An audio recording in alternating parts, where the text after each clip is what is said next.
What if flirting didn't feel like a game you had to win, but an art to explore? Today, we are diving deep into the delicious world of connection, chemistry, and that spark that you feel when someone sees you, like really sees you. My guest is Nadege, sex scholar, best-selling author, and the founder of Pleasure Science. She's been featured on the History Channel, Cosmopolitan, Women's Health, and even Apple TV Plus. But today she's here to help us uncover the secret to effortless flirting, not by teaching you how to be someone else, but by revealing the flirting superpower you already have. We are talking flirting styles, magnetic energy, turning up the heat in the bedroom, and how to flirt without overthinking it. So whether you're single, partnered, or just want to feel more alive and lit up in your own skin, this episode is your permission slip to play, tease, and connect like never before. So get ready to lean in, make eye contact, and let's start the art of flirtation. Welcome to the podcast. Thank you. I feel like you just seduced me and flirted, and like you were flirting with all of us, and it was perfect and wonderful. Mission accomplished. Tick. To get started, I would like to ask you a couple questions to get to know you a little bit more. Where are you currently at on your pleasure journey? I'm single, I'm dating, and I'm currently going through this active process of healing what I call my inner slut and my inner lover girl, because I'm a total golden retriever. I love people and I'm very sweet and joyful. And so I feel like I'm a lover girl in that sense, and I'm loyal and sweet, but I also love fun and pleasure. When I'm single, I like to explore sex. I don't want to be exclusive right away. And so I'm kind of in the place of my pleasure journey of being like very present with my sluttiness, but that doesn't interrupt the flow of like love and deep connection that comes into my life. And so it's been really fun and also like heartbreaking in a really great way. Like I feel like it's like ego death and then bliss, and ego death and then bliss, to like date with such conscious, open heart, open legs spread open, intention. So that's where I'm at in my pleasure journey. And I feel like everything I've done before this point has allowed me to get to this place. So it's a fun place to be at. I love how you just really embrace and give yourself the permission slip to lean into that being single and enjoying it, because a lot of people struggle with that and then just look for the next relationship or that next connection. But you're just fully like, okay, this is the phase right now that I'm in. I'm just fully embracing it. Love that so much. What is something that brings you a lot of pleasure? My dog and just all animals in general. And actually, speaking of my dog, she just started coughing, so we can pause for a second. She's a senior girly. And actually, recently, I went to this farm in Los Angeles called the Gentle Barn that rehabilitates all types of farm animals. So I could like hug cows. And so that is always like, if I need instant pleasure in a way that's like healthy, nourishing, and I know that like it will really nourish me, animals all the way. Love that. I haven't had that answer yet, so that's great. Yeah, I'm like, I go to the farm. I know, I hug the animals. It's interesting because I get like the variety of answers, and sometimes just ones that you wouldn't expect and you've never thought about yourself. And then you're like, oh yeah, I should maybe add that to my pleasure list as well. Because I always suggest Totally. people to start like a pleasure list, to have things that maybe give you quick pleasure, or like, that quick satisfaction, or that long-term pleasure. So it's like really great to add that to the I list. love that. That's brilliant to tell people, because I think people don't realize there is like pleasure is nourishing. It's healthy for your body. It's healthy for your brain, but not all pleasure is necessarily created equal. Like one of my funniest metaphors, and I didn't come up with this, a cartoonist did, where she said, I love watching the Kardashians. It's like eating fast food. It tastes great, but there's not a lot of nutritional value, which I don't always believe because some reality TV, listen, that does nourish my soul. But I did love that metaphor where I'm like, yeah, not all pleasure, like the little pleasure, the long-term pleasure. So that list that you make people is brilliant. Mm. When we head into flirting, what does flirting mean to you when we talk about flirting? I love that question because for me, I actually do go back to the science, and something that really changed my definition of flirting and made me both like fascinated with flirting and stop taking it so seriously, which I think is one of the clues to being a good flirt is you just don't take it seriously. And then the stakes get way lower. But something that I realized when humans flirt, we flirt for two reasons. We either flirt for connection or we flirt for entertainment. And so when you want to ask me, what is my definition of flirting? I used to say, oh, well, it's connection and you're flirting for this eroticism. But sometimes our actual primary need is entertainment, socializing. And we're flirting or being flirty and we have no intention of getting someone's number, seeing them ever again, but you feel alive and you're interacting with that energy. And so the best way I can describe flirting is it's this version of feeling alive. And that's what I actually think flirting is. And that's why it hurts so much when we feel like we're not good at it. And that's why it hurts so much when it doesn't go well. Does flirting has to include someone else? You were asking me the best questions because one of the things I tell my clients is you should be flirting with your life. So no, flirting has nothing to do with anybody else, but it can be really fun with other people. And it's a great way to socialize. But no, I think we should be flirting with our life. And in fact, one way that I flirt with my life, I have this very slutty red, cute gym outfit, like little biker shorts, and the butt looks great and the boobs are up to my chin. I wear that to the gym when I don't work out because I go to a gym that also has a pool and a restaurant. So I'll bring my laptop sometimes and I'll do work in the restaurant. It's one of those it's a fancy gym. It's one of the fancy ones, but it has like a little complex that goes along with it and like a co-working space, but it also has a gym. And so sometimes I'll go there and I'll wear this very spicy outfit. And I'm like, I don't think I'm going to actually get to work out today. I have so much on my plate. And I'm still showing up looking like a cute little gym girly because it sparks joy and I'm flirting with my life. And like, gosh darn it, if I don't want someone to see me in my cute little butt shorts, So flirting with our life, it's huge. And that's why I also think like that aliveness is so important to name in the act of flirting. And I would also add flirting with yourself because I'm hugely on the deep self-love and being pleasure-led. And one of my parts that I teach within my courses is the pleasure talk, which is kind of like aka dirty talk, pleasure talk. But it also includes like the mirror talking with yourself and flirting with yourself, or like being more mindful and playful when you brush your teeth in the morning and like, you look at yourself and give yourself a little wink while, the foam of the toothpaste is like in your mouth and you're just like dripping it on your chin and you're just like, So flirting with yourself. Yes. So I feel flirting is something that doesn't have to include someone else, but I love your definition of connection or entertainment because now it just made me think when I'm flirting with myself, is that sometimes with connecting with myself most of the time, but it also is entertainment. Like sometimes I just bring that playfulness in there. It doesn't necessarily mean like I need to seduce myself for more, but just I'm entertaining myself. I'm playing with myself.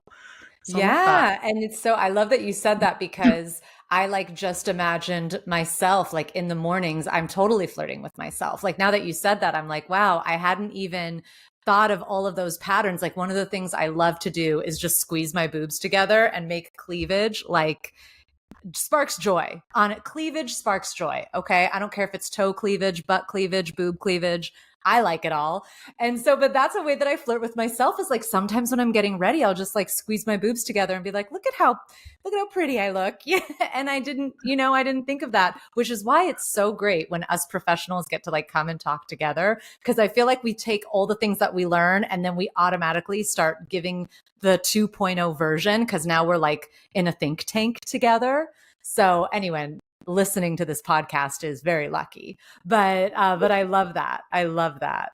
And I totally love your statement of flirting with the world, or I always say like Mm. flirting with the universe. So going out, I've done a walking meditation once, and it was about like really taking up space and, like chest up and chin up and walking like you're Yeah. taking space and just smiling at strangers and eventually, at the birds. And like, I felt like I was just flirting with the universe and with nature and just, smiling and flirting. And it just makes one feel so good. So I just love that we can really like loop it around and be like, there's flirting everywhere when we want to. There So. is. And when you understand that again, then you realize it's not that serious and you can practice anytime.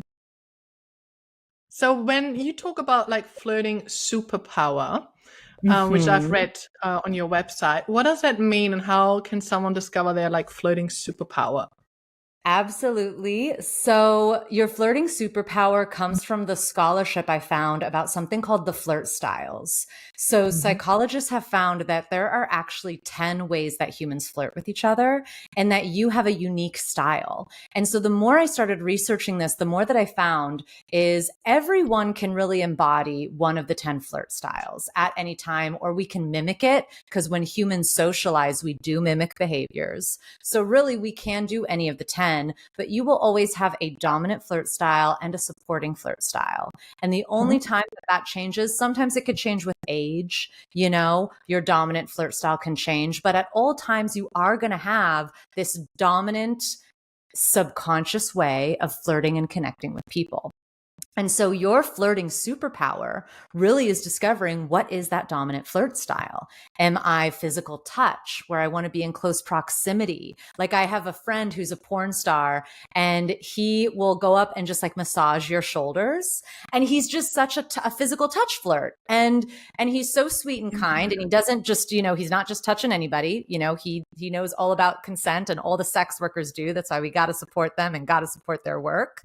But he's totally a physical touch flirt style. Or maybe you're a polite flirt. So the second you have a crush, you're like, let me open the door for you. Let me do, I like to think of them as like service kinks too. Like I find that polite flirt styles can be kinky service people where they like love to be of service to others. But that's another conversation. That's like the next part of the flirt styles is how are you kinky with them, but we'll save that. But all that to say, there's all these different ways that we flirt. You have a dominant flirt style, and that's your superpower. And once you discover what your superpower is, what is this natural way that you interact with people, you can set yourself up for success big time, because then you're like, okay, I'm a polite flirt style. So it makes sense for me to be in places where I can talk to people, where I can know, like, for example, a polite flirt style will really excel if they cook for someone because they know where everything is. They can kind of take care, provide, anticipate needs. But if you are a physical touch flirt style, you're not going to do well in spaces that are based on verbal interaction and verbal flirting. You are functioning, but you aren't feeling. You hold it all together: your life, career, motherhood, relationships, and you keep pushing through. You keep managing, doing one thing and another thing, people pleasing, alive on autopilot. And underneath all of it, you ask yourself, is that really it? Is that what's life supposed to be? Your mind rarely stops. You keep overthinking. Your sleep is broken. Your digestion is off. And rest makes you feeling uncomfortable. That is your nervous system stuck in survival state. Your body has forgotten how to feel safe, how to soften, how to receive, how to feel good. And what's missing is not more effort.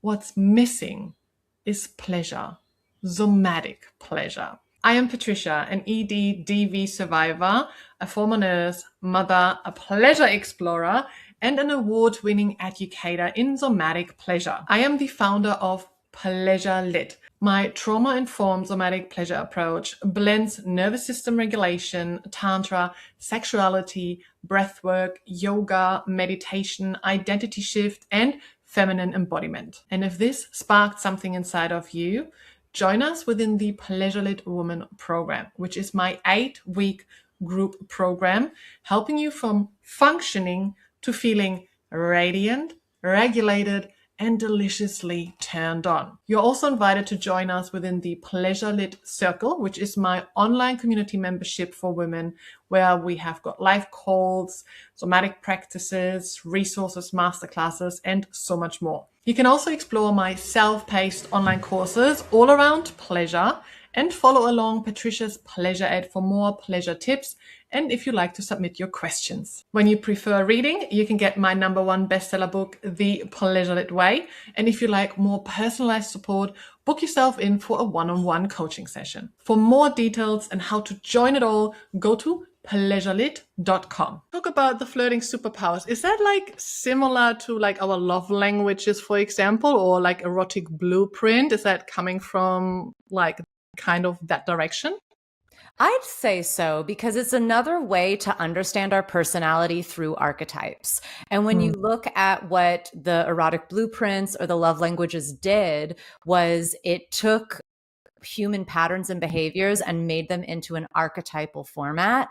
And that is something that's a very easy way for our brain to understand and process information about emotion and behavior that would otherwise feel really esoteric and difficult to name. Like, how would you know to name, oh, my love language is just spending quality time with you, so please, like, let's just go for a walk, right? Like, maybe you might know that, but for a lot of folks, they might not be able to voice or find ways to make their needs valid without realizing, like, oh, these are like patterns of things all humans need and want, right? So totally, the flirt styles are another version of that archetypal way of understanding ourselves, because once we do have labels or language for understanding, we can take action.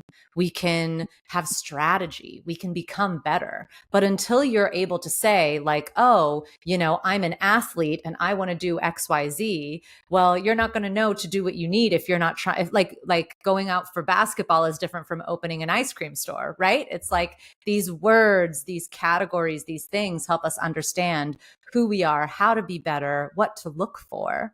It's very fun. And in fact, for anybody who does want to know, like, okay, what's my flirt style? You've sold me. How do I find this out?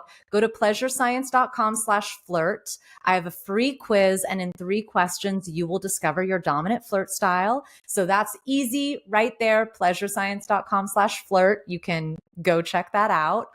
And then after you discover your flirt style, it's all about intuition and like now starting to notice, oh, okay, I took the quiz and I'm a complimentary flirt. I love saying, oh, Patricia, your hat, like, you know, like that's the flirt style. It's like, okay, now that I know that when I'm flirting, I compliment people, how do I use that knowledge to make myself better? And how do I notice my patterns? How do I notice my intuition come up? And I'm sure you already know this, like desire and sex, these are compasses, right? That like show us what we want, show us how to be empowered, show us how to build the life of our dreams. And the intuition you get around flirting is no different. So when you notice how you activate, you can also really notice in a whole new way what you're attracted to, what you're drawn to, and then what feelings activate when you interact with what you're drawn to. Do you feel insecure? Do you feel confident? Do you feel shy? And what do you want to work on? Right? So there's so much at play. I just have this aha moment, like I'm Yes, just blown away tell because me. I've never actually thought about my flirting style. So never thought about my flirting superpower or style. But now seeing like what you've just uncovered or told me about, I can see the connection with like love languages and erotic blueprints. And every time I found something like that, it was first of all like a permission slip for me to actually embrace what I am doing, that I'm good at and that I enjoy doing, but also giving myself the permission to have those boundaries or to say like, well, this is just not working on me. And I now just wonder, This is probably why people might not even notice and realize when someone's flirting with them, because they're just like, that's not their flirting superpower. So just, yeah, he's just nice. He's just opening the door for me. Or, yeah, he's just complimented me on my hat. Like, this is not, the flirt. Because when we think about like love languages, for example, once I heard about that, I'm like, when I was in that relationship, his dominant love language was words of affirmation and quality time, where mine was like acts of service. But he never bring out the rubbish or never did this. So I always felt like not loved. And he was just like, you don't tell me how amazing I am. So he didn't feel loved. So we were like completely on opposite sides and like, why don't you do this for me? Why don't you do that for me? Because we had different styles. Never thought about that. And I was flirting.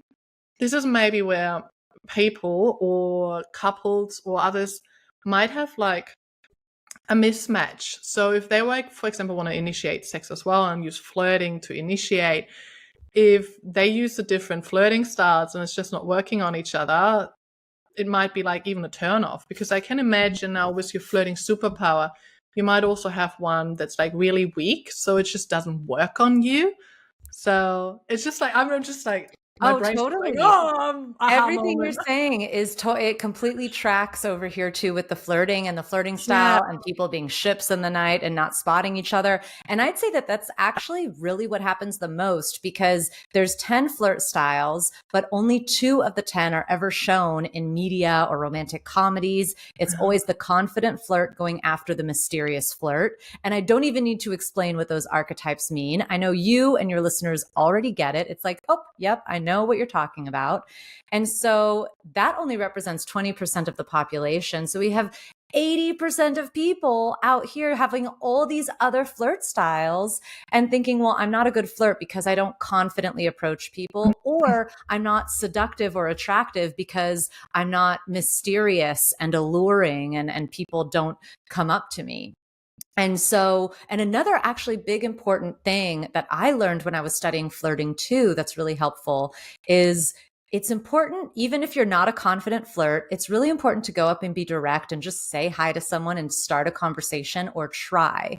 Because the truth is, if you don't say something and if you're not direct, we're relying on nonverbal cues. Now, the problem with that is studies have found it takes 30, a minimum of 30 nonverbal subtle cues for 2 people to realize that they're interested in each other. So Patricia, if you and I are at a bar in Australia and I see you across the room, it's ladies' night, I'm like, who's this girl in her hat, And I look at you and you look at me, and then we, and it's like, if there's it'll take 30 nonverbal cues for either one of us to be like, okay, yes, this person is interested.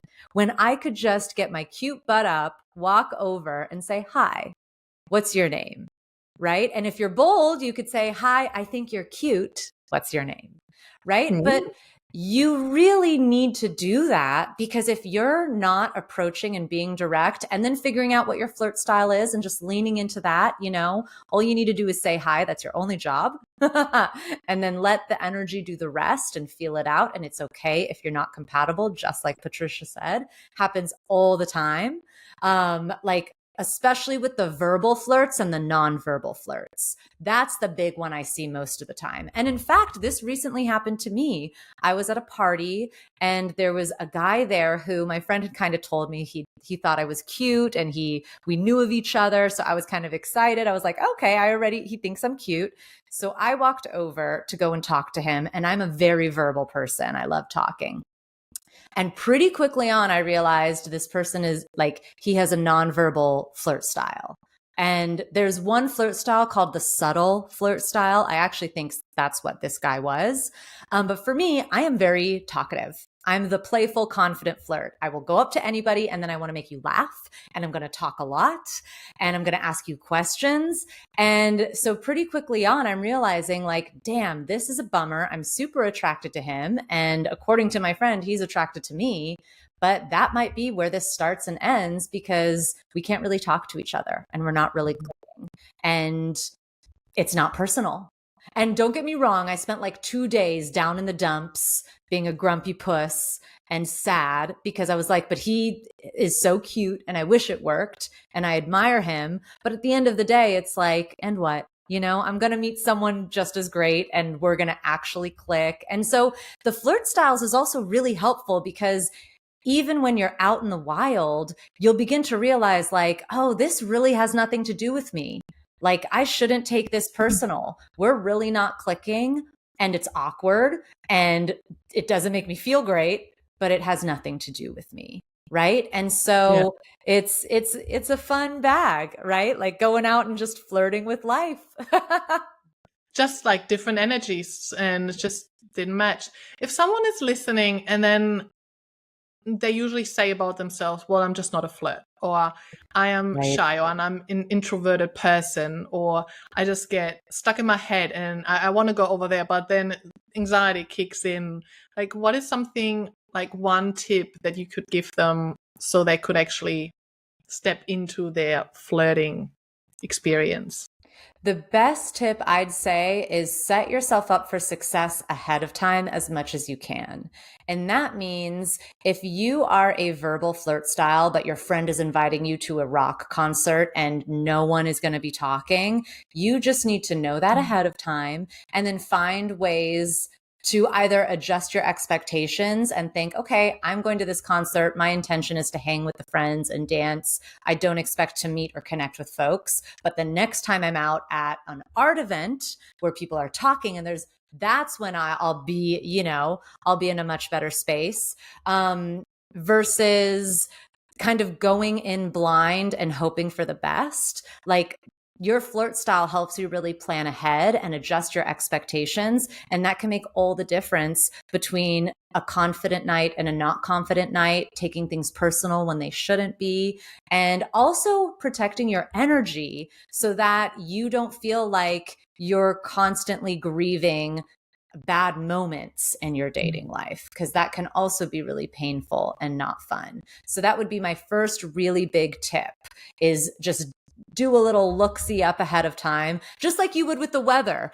Should I wear a sweater tonight? And is this venue gonna support my flirt style? And if the answer is yes, great. And if the answer is no, great. I believe that you are always given everything that you need. And so if you're going somewhere and maybe you're not excited, but you have to go, or it's not going to support your flirt style, there's still a reason that you woke up today and were called to go to that place, and find that reason for being. That's kind of another mind hack that I do, is like, I really try to find meaning out of every moment. But yeah, that's where I'd start, that location strategy ahead of time. I love that, to put yourself in the right environment that actually supports your flirting superpowers, so you can be really confident and shine in it. And when you're like shy, it gives you that permission slip, like, okay, like I feel good in this one, so I'm not working against it, but with it. Love that. Because like in this generation today, flirting in person is not as often anymore, or is something rare, because these days there's like dating apps. How does your flirting superpower can now shine on dating apps? Because I just recently moved up here to the Sunshine Coast, and at the start of this year, you might know I've written my book and published my book, became bestseller, the Pleasure Lit Way, by the way. And after that, I said I'm going to move up to the Sunshine Coast because it was my next goal. And now I want to open up to love, because I said once I've written my book, moved, I'm ready to open up and meet my right person. So I started to go on dating apps last week, started to go around and have a look, to just feel different energies and different people. And already I'm just like, oh, the dating app is I find it a bit frustrating, because even though I've got like an icebreaker question on my profile to just break the ice, to have an actual conversation, it's just, hi, or how's your night, or any plans for the weekend? And I'm just like, oh, I mean, there's potential. Like, could you just rate my profile? Like, hit it. So what can we do with flirting styles online? Yeah, well, I think first off, there are people who are better behind the screen than they are socializing in person. And then there are people who are better in person than they are behind the screen. And so that is one intention I really have with dating on the internet is, okay, someone, because I have met people and I've seen this with clients and my own life where it's like on text message, it's like, am I messaging a potato? Are you okay? Like blink twice if you're alive and with us. But then you meet in person and it's like, okay, like you're showing up, you're fun, you know? And so sometimes it's like giving a little bit of the benefit of the doubt of people. And it's interesting too with different age groups. Like if we're going to go also with like studies and stereotypes, millennials and all the generations kind of below, they tend to be sometimes better behind screen or more comfortable behind a screen than in person. Like they're more socially awkward in person. But then when you get to Gen X and above, and I did that right? Gen Z, yes, Gen Z are the youngins. They're great behind a screen. In fact, also because of COVID, they did a lot of socializing behind screens. But Gen and I confuse Z and X all the time, which is why I had to take a moment to make sure. But Gen X and above, these are folks who tend to be better in person and more awkward behind the screen. And this is because this group of people I'm like in the millennial category, but I was a very in-person person. I love being around people. So I kind of fall into this category is we're better in person and we're better when we meet up or we're better with phone calls. And so the second tip would be, so it's one, we have that mindset. And then the second tip is, because it sounds like for you, the texting and behind the screen, it just doesn't activate as much. And so for me, I either start giving voice notes right away to completely change and up the ante, where I'm like, let me give you a voice note. And I'll say this, especially for straight women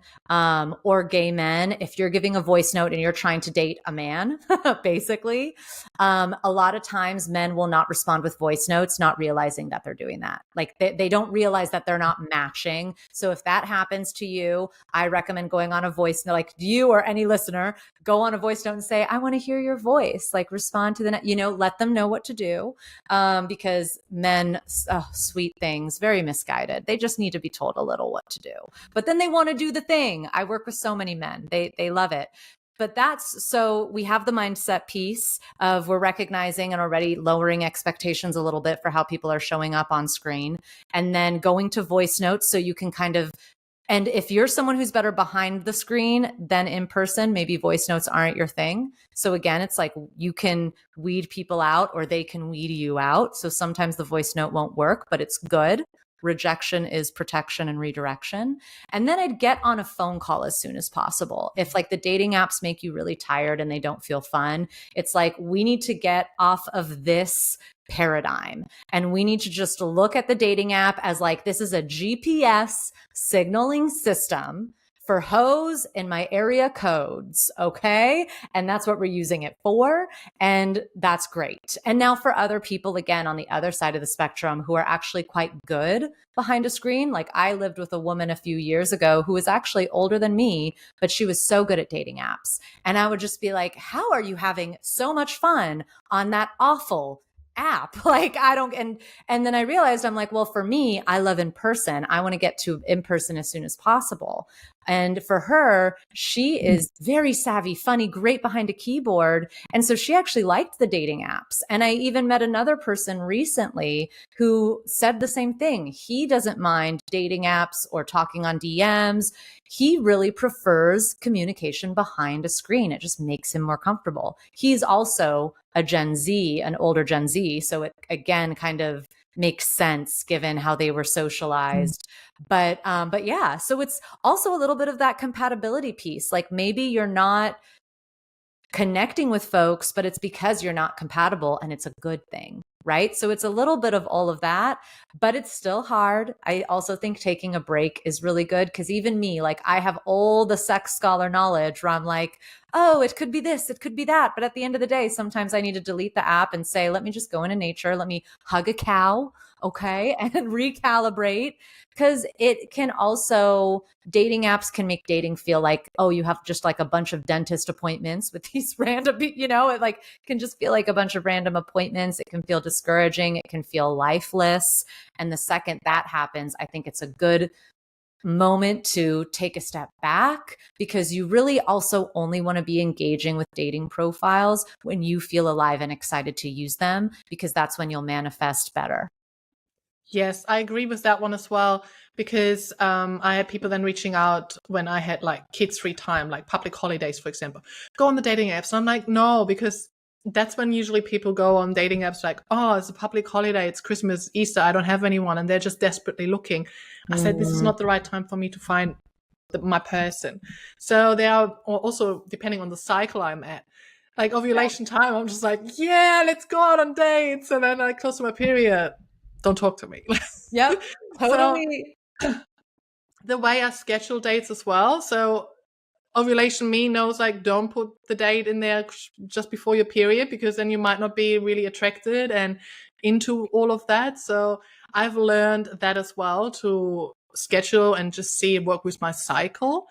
And I love that you just have mentioned about the voice notes as well, because this is something that I do as well.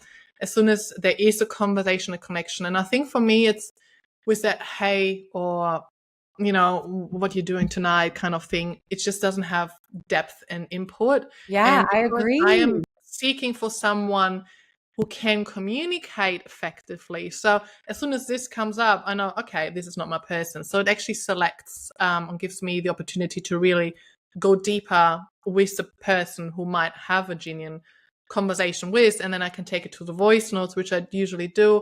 Then I always get like, oh, I hear this accent, like, where are you from? And that's how you know that they like you and they're interested, because they want to know about your accent. Yeah. And it's like great icebreaker, because I always forget that I'm originally from Germany. I just start talking and then people are like, oh, your accent. I'm like, damn it. Okay, here we go. And then I love voice notes then as well, because I'm an energetic person. So it then helps me to actually feel in a little bit. And this is where my flirting superpower can come out, because the way I then communicate, I can start flirting over voice notes so much better than over text. So yeah, I love that. And it's just really amazing. I think everybody needs to really tune into themselves and see what's important for themselves. So like I said, for myself, with that deeper connection, and I need someone who can communicate effectively. And that is via text, voice notes, in person. It needs to be an all-rounder, because I can't, as a full-time single mom, meet up all the time. So I need to be able to communicate with someone also via text or voice notes or phone calls. So it needs to be someone who can do that. And then, everyone just needs to, I think, tune into themselves what's important, and then see where their flirting superpowers is, which you can now find out, and then go from there and see what matches. Yeah. Absolutely. It's great. Do you think there's something like flirting too much? Only when you're crossing someone's boundaries. Like that's the only thing that I would think, like, for you personally, like, flirting is healthy. So I think it's good for people to flirt. And the only time it really can be taken too far is if like someone has kind of shown you they're not interested, or their energy's closed, or they're not really responding, or they're looking, you're getting the signals and you keep pushing. That's when we take flirting too far. If it starts to feel like you have to force it, then that is your cue to just take a step back and stop flirting altogether, potentially. In this regards, because I work with men as well, and sometimes I get comments such as, I just don't know anymore. Can I approach them or not? Because as soon as meet a stranger like out and about at a park, and you just comment on her wearing a beautiful dress, out of the sudden you're a stalker, or it's harassment. And men just starting to feel really insecure about what is okay, what isn't okay anymore. What's your perspective on that in regards to like flirting, initiating to speak to, like, from a man's perspective now to a woman? Yeah, like whenever I'm working with clients, my advice is always like take a shot one time and remember that like you can't say the right thing to the wrong person or the wrong thing to the right person. So if you take a shot and someone is open, it'll flow. And if you take a shot and conversation isn't really clicking, it's starting to feel awkward and uncomfortable, then just thank them for their time and go back to whatever you were doing. Maybe go outside, maybe make a phone call, maybe go to the restroom, maybe go to the bar, order a different drink for yourself, but just take the hint. But I will say, you should approach. You should always do that first approach because, like we learned, it takes 30 nonverbal cues for people to realize they're interested in each other. So say hello, tell someone that you think that they're beautiful. I think that sometimes that can also come across better than, oh, I like your dress. Like it's attractive when someone is direct and when you kind of don't question why they came over. And so if you go up to a woman and you say, hey, I'm Jared. I think you're really beautiful. Can I buy you a drink? You know, you have just established you're interested in this person. And another good thing too is again, with direct questions, if you're unsure, like, is she into me? Is she not? Ask for her phone number. That'll tell you. She will then have the opportunity to say yes or no. You know, so if you are unsure, you don't want to walk away yet, and you say, hey, can I have your number? And she's like, you know what? No. And you're like, well, I feel stupid. I should have walked away before. Da, da, da. Listen, it's not personal and just walk away. It's not meant for you, and that's fine. But I do believe we should be talking to each other. We should be taking the risk. We should at least be trying one time because the issue is not approaching women. The issue is not listening or not paying attention when it's not really going well and then starting to push instead of just accepting and walking away. Yes. Yeah, I had moments where I just literally had to walk away from a date because it just kept pushing. I'm gonna walk you to Yeah. the car. I'm like, no, I'm fine. And then I at the car like was standing in front of my car door, and I'm just like, let me get out of here. This is not working. What don't you get? Like, I Yeah. had enough. I'm going home without you. Yep. So yeah. Um, in regards to flirting, because also we made the connection to the bedroom. Mhm. What's the difference, or is there a difference between flirting and I kind of like dirty talk, or I like to call it pleasure Mm. talk? Yeah.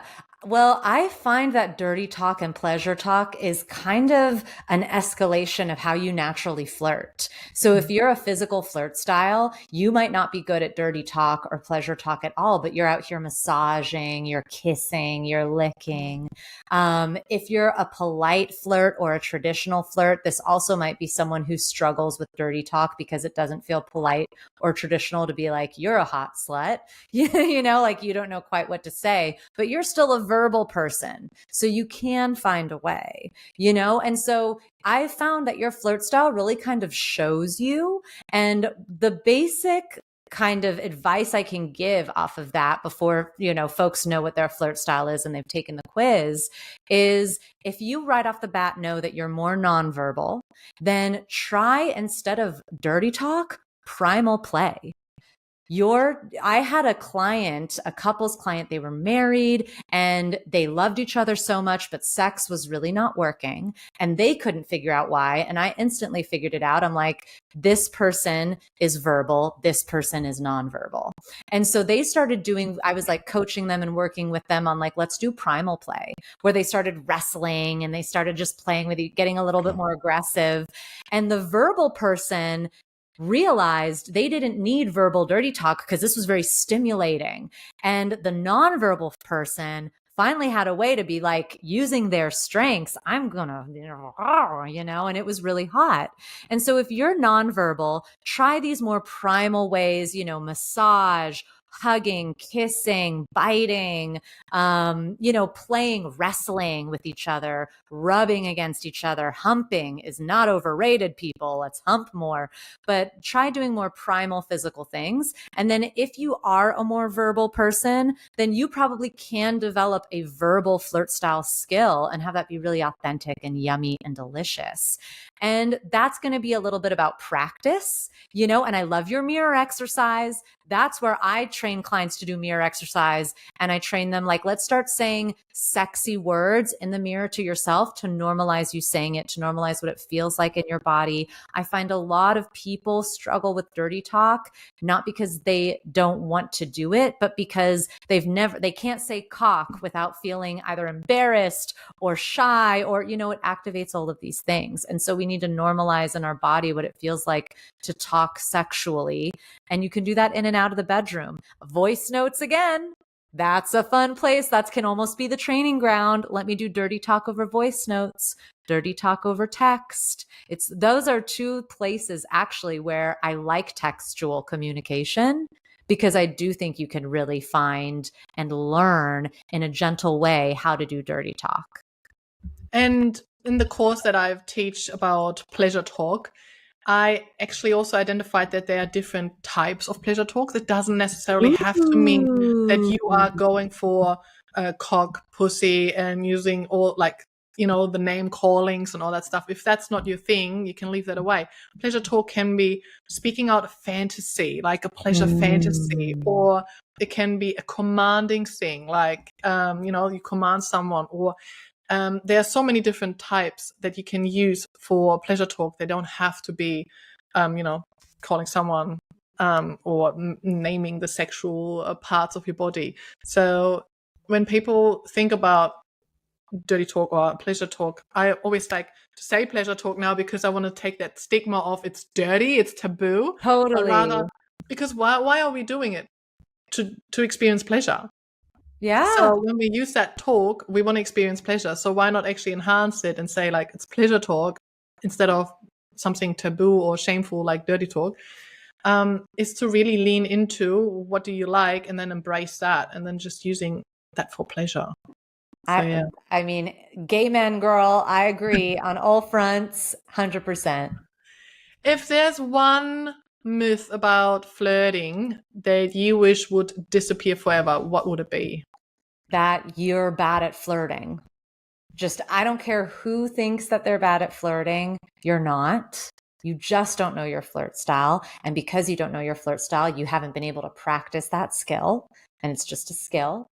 And you've also actively just been taught from the time you were young, maybe, that you're bad at flirting. And that also just isn't true. So that's a myth I would like to take away, because we all are actually good at flirting, especially when we start figuring out who we're compatible with, the locations that set us up for success. Because that's all that life is, really, right? The reason why adulthood gets better is because you realize, oh, you know what? I don't really like the sand. So going to the beach doesn't sound fun, but I love a good library. It's like you figure out your life and then you start organizing your life around all the things you love. Flirting is no different. So, and the other thing I'll say about that too is I host live workshops where I teach people about flirting. And the first thing I do is I have people write down, how does flirting make you feel? And then we all anonymously read each other's answers. And every single time I've taught this workshop, 90% of the people say it makes me feel awkward. It makes me feel ugly. I don't like it. I hate it. I don't want to do it. I dread it. It makes me feel bad. And I get to watch as every single person gets to hear other people saying the exact same feeling. And then all of a sudden they become just a little bit freer because they realize, oh my God, everybody feels the same way. We all feel not good enough. And of course, that's because we're not knowledgeable about it. That's the only thing. I always like to say, if knowledge is power, sexual knowledge is empowering. But that would be the myth, that you're not good at flirting. I don't care who you are. I can prove you wrong. I love that. So where can people find you if they want to find out their flirting superpower or work with you and join your workshops? Absolutely. So again, if you want your flirting superpower, go to pleasurescience.com/flirt. And you can come and say hi to me on Instagram and TikTok and YouTube at Pleasure Science. I am always posting fun videos, and on YouTube, we have the Pleasure Science podcast. And I take you with me behind the scenes into my life as a sex scholar. I take you with me to the porn awards. I am going to a big festival next week called Sex on the Beach. That video will be on YouTube too. So there's a lot of fun stuff going on, but if you just look up Pleasure Science, you will always find me. I love that. Just a couple of questions before we finish this episode. what is one of your favorite pleasure products? Ooh, one of my favorite pleasure products are any of those candles that when you light them, they turn into wax that you can put on your lover's body. There are so many of them that I love, but big shout out to Dame. I think they have one of the best I've ever seen. And it comes with a little nozzle so you can like pour it out and it's really fun. Do you like to do it on others or be the one who gets it on? I like to receive. I'm a pillow Receive. princess. Yeah. What is one book recommendation you would have for us in regards to pleasure? Ooh, well, the Sextrology book. It's my book on sex and astrology, and it's very fun. And it's the first one that actually talks about non-monogamy and being trans and being queer. But it's all about sexual compatibility. And I also go over your sexual subconscious archetype. But if I had to also plug a book that isn't my own, a book I'm reading right now that I love is Sex at Dawn, an oldie but a goodie. And it really breaks open in a very beautiful and easy to understand way the history of why sex became shameful when it was actually something we used to worship. So you can read my book or you can read that one. Last question. And also thank you so much for coming onto the podcast. Loved having you here to talk all things flirting. What is your number one tip or one of your number one tips for pleasure that you can share with us for anyone listening? My number one tip is try everything twice. The first time you try something sexy, it's not going to feel sexy. I can't tell you how many times I tried to bring a fantasy to life and I was like, okay, so this was hotter in my head until I learned if I try everything twice, the first time it's going to be awkward. It's going to be uncoordinated, or maybe it won't be, but listen, a lot of the times it is.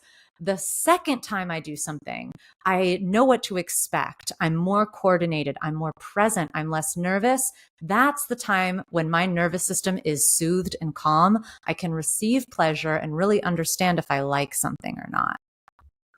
I love that. Thank you so much for coming on. Oh, thank you for having me. I think you are just such a badass and everyone should read your book, your bestseller. We're both best-selling authors, baby. Woohoo! I would love to hear from you what has resonated the most with you from this episode. You can leave us a comment down below. And when you like this episode, make sure you follow and subscribe to the show, give it a 5-star rating, and also share it along so we can spread more pleasure into this world. You can access my free workshop at pleasurelit.com/links. Sending you lots of love and pleasure. Mwah.